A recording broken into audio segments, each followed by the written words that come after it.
Maybe we will. Oh my god! Don't you ever knock? Well, no. Well, whatever, dude. This is what we're gonna do this week. Dragon Ball Kai. Well, wait, I thought maybe we could give this a go. That's not an anime. That's Jeepers Creepers 2. Oh! Well, so what is Dragon Ball Z Kai? Isn't that just DBZ? Like, No, it's way different. Have you never watched this? no. All right, let's go. Alright.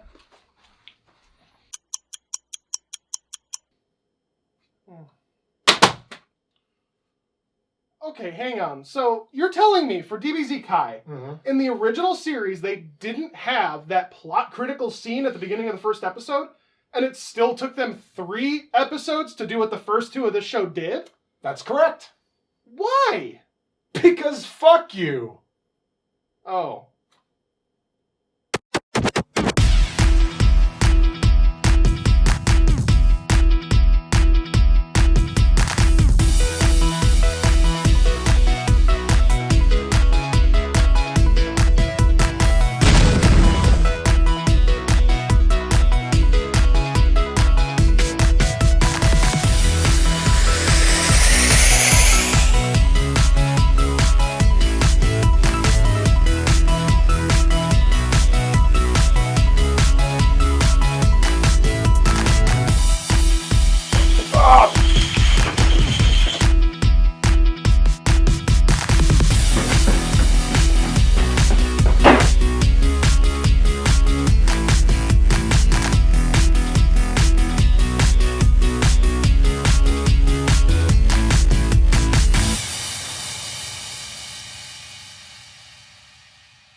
Hello and welcome to Cover by Cover. I'm Dashed Hopes. And I'm Kamehameha Jones. Today we're going to take a look at a series near and dear to my heart, mainly because it allowed me to view this story at all.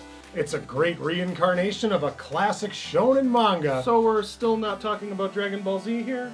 No. How is this confusing for you? Well, because all I've ever seen was Dragon Ball Z. I've barely even heard of this Kai thing until now. Alright, well, we should probably get it out of the way then. Dragon Ball Z is a steaming pile of cat shit. Dude! I really don't care about your nostalgia or anyone else's. I watched DBZ when I was a kid too, and you know what? I hated it then. It's the most padded out anime of all time. And I have actually spoken with people who have tried to legitimately argue that that original is better than Kai. Well, I'm sorry, but you are fucking wrong. When I was in college, I had some free time after finals my junior year and decided to give DBZ a shot. I really wanted to see the Frieza saga and experience what so many people loved about the show. And you know what happened? It took 39 episodes to get there. 39. By the time I reached that point, my patience had run out. Where the hell was Frieza? Nowhere to be found. I watched over 15 hours of this damn series and I had barely gotten anywhere. So I gave up. In no way, shape, or form did it deserve another minute of my time. It would be another few years before hope would finally appear on the horizon in the form of Kai, and so that's where we land today. That's a great story and all, but how do you expect DBZ fans to not be pissed off at you? You just shit all over their favorite show. That's not what this is about, okay? You can like Dragon Ball Z if you want, but you still like a bad show that does an almost peerlessly bad job of telling its story. And when there's a vastly superior version right before your eyes, why wait? Get out and see it for yourself now. It's Dragon Ball Kai. In February 2009, Toei Animation announced Kai as a part of the series' 20th anniversary celebration. They proclaimed that this edition would be polished, revised, and far better than what had come before it. And they meant it. Toei staff meticulously remastered the entire series in HD, created new opening and ending sequences along with a brand new original score, and new animations to replace damaged cells from the original reels. Finally, they brought in the most welcome hatchet of all time and cut every single ounce of filler from the series as a whole. Just how much filler did they cut? Well, the first run of Kai concluded with the end of the Cell Saga at 98 episodes. That same run took the original series 194! They literally cut half the series by eliminating fluff that had nothing to do with anything. Amazing. On the other hand, the series was not without its controversy. Midway through, longtime Toei composer Kenji Yamamoto was hit with numerous accusations of copyright infringement and plagiarism for his original Kai score. Unfortunately for Yamamoto, the allegations and musical comparisons were damning, and he was fired in March of 2011 as the series was ending its televised run. All of his work on every Dragon Ball Z property dating back decades was stripped out, thrown away, and replaced due to Toei's public embarrassment over the debacle. It was a sad way. Well, you're gonna have to suck it up because the version of Volume 1 that I own still has Yamamoto's full soundtrack completely intact.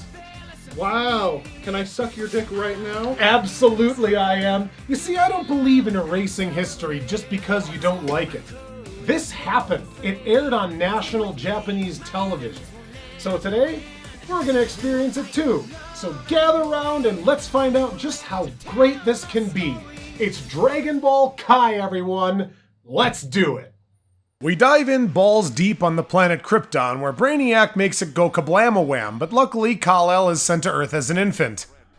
That sounds a little bit familiar. I wonder where that came from. Who knows? This is followed by a montage detailing the events of Dragon Ball and everything in between.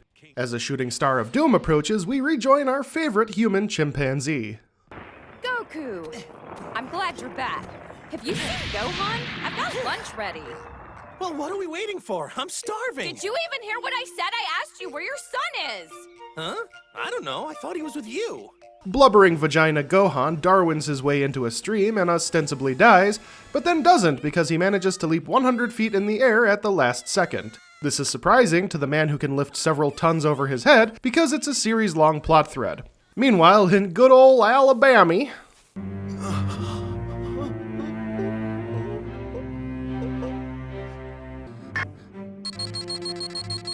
You have a power level of only 5. Ha, pitiful.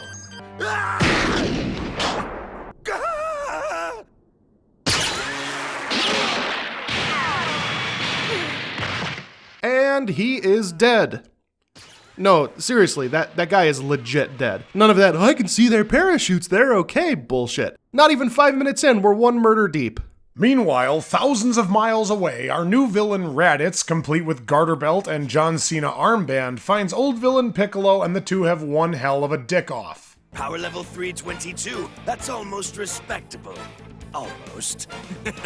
It's still nothing compared to me. Why, I should kill you where you stand. Do you have any idea who you're talking to? 17 inches. Hey dude, I think I got this thing finally working. Oh my god! Yes! Engorge your vision holes on my massive endowment! Why? Yeah, you try and tell me this power level shit wasn't concocted as some sort of pissing contest. Oodles of character exposition follows, which features Master Roshi perving, Bulma hating Yamcha, and Krillin, well, he's gonna die a lot, so whatever.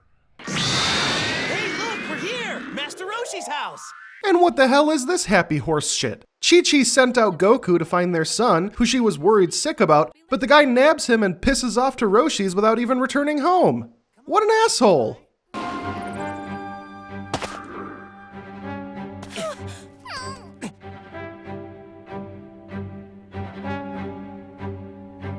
You're all grown up.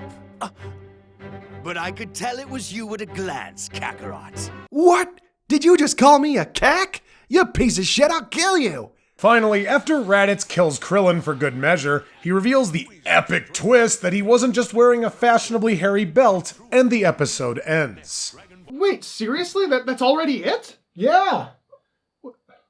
Okay, look, I am not going to sift through the metric fuck tons of exposition that they've dropped on the table here. If people don't know what Dragon Ball Z is by now, that's on them. Okay, I see where you're coming from, but hypothetically speaking, what if there was someone out there who isn't terribly familiar with the Dragon Ball Z mythos. You know, maybe they only ever watched 1 or 2 episodes as a kid. Maybe they don't know who a Vegeta or a Kakarot or even what a Dragon Ball really is. I mean, maybe they lied about having watched it when they were younger and they were too busy watching Sailor Moon and Outlaw Star and Samurai Pizza Cats.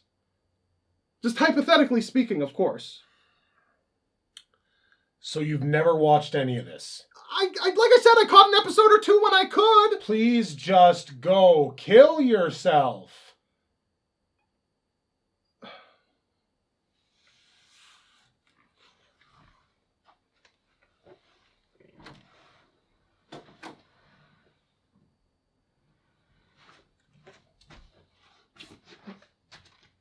Okay, everyone, put on your listening ears because I'm only doing this once. Via retcon, Goku is a Saiyan from the planet Vegeta, which was destroyed by Frieza. The handful of surviving Saiyans have no knowledge of this, including Raditz, who was told by Frieza that Goku was sent to Earth to destroy it. All Saiyans have monkey tails and are extremely proud of their heritage. Goku hit his head as a kid and forgot everything, which explains how he didn't know all this information that didn't exist prior to Z. There. We good? Good. Hey! You can stop suiciding now! Please? I was just kidding. Sorry, it was poor taste. Go ahead. Hope you got all that. Got all Too what? bad. Tell me, did you ever suffer any serious blows to the head when you were young? What? Well, that's awfully specific, isn't it? What, is a Saiyan's one weakness their incredibly sensitive skull? And why did you word that so strangely? How many times has this happened before? Kakarot, huh? Just another lower-class warrior child. We'll send him to one of the frontier planets. He's no good to us here. I suppose not.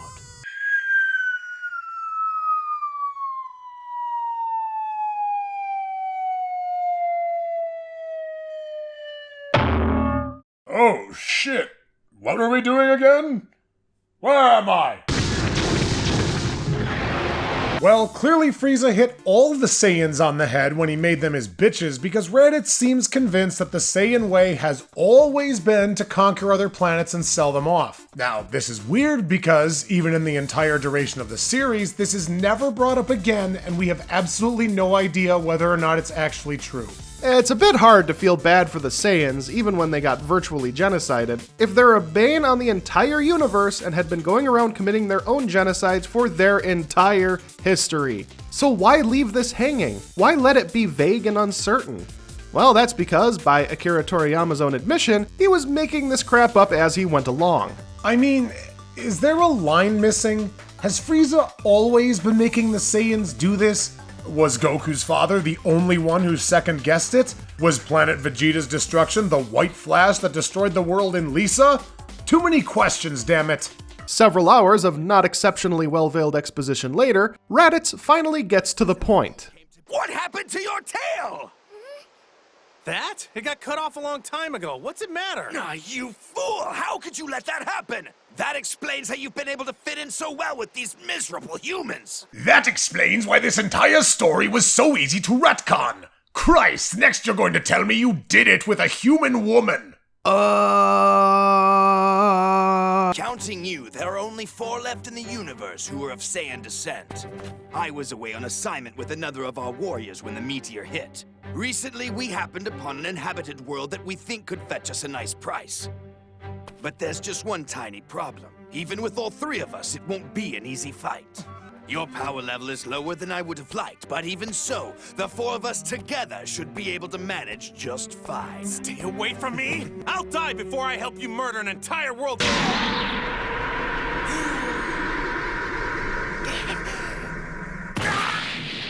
Well, ribs broken, lung collapsed, sternum shattered, diaphragm torn, pelvis fractured, but hey, he didn't hit his head. Let's focus on the positive here. You're going to slaughter 100 human beings by this time tomorrow. Well, okay, now everything sucks.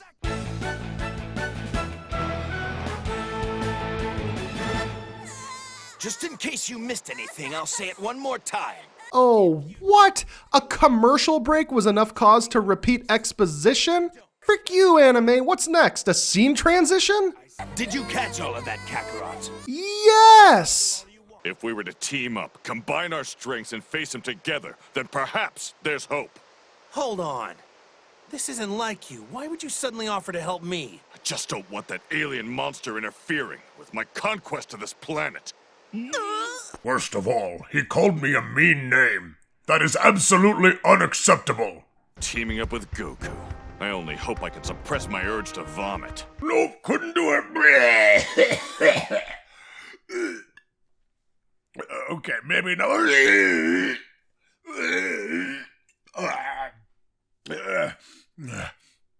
Okay. All right. Let's go.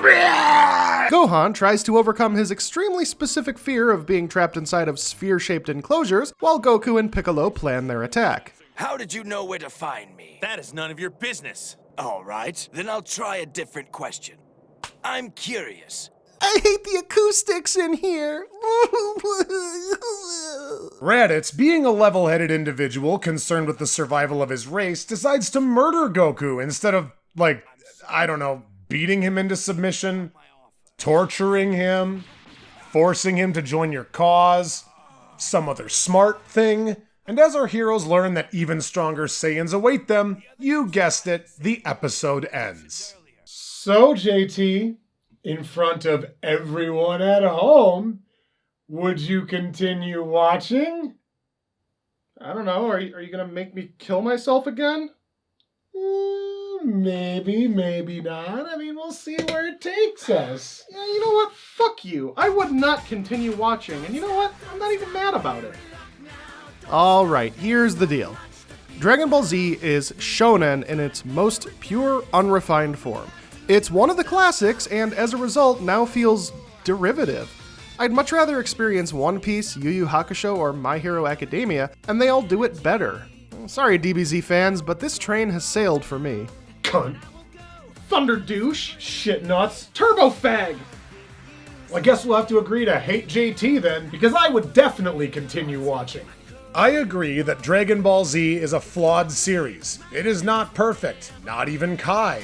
On top of that, the second half of this whole deal, the Majin Buu arc, is a terrible mess with very few redeeming qualities. However, this edition of the show moves wonderfully fast and gives you hundreds upon hundreds of episodes worth in a tidy 98, and I can't possibly complain about that. If you're somehow still a fan of the original, this is simply the superior version and an experience you owe yourself. Don't miss it. Well, yet again, that's gonna do it for this week on Cover by Cover. I'm Will Ryan. And I'm JT Camp, reminding you at home, making dark suicide jokes during a kids show review is a great idea, right, Will? Oh, God. Didn't know. Didn't think about it. I'm gonna be sick now. Yeah, as you should. Oh, actually, I hear I have something that can make you feel better. Just what the fuck? Hey, that was mine.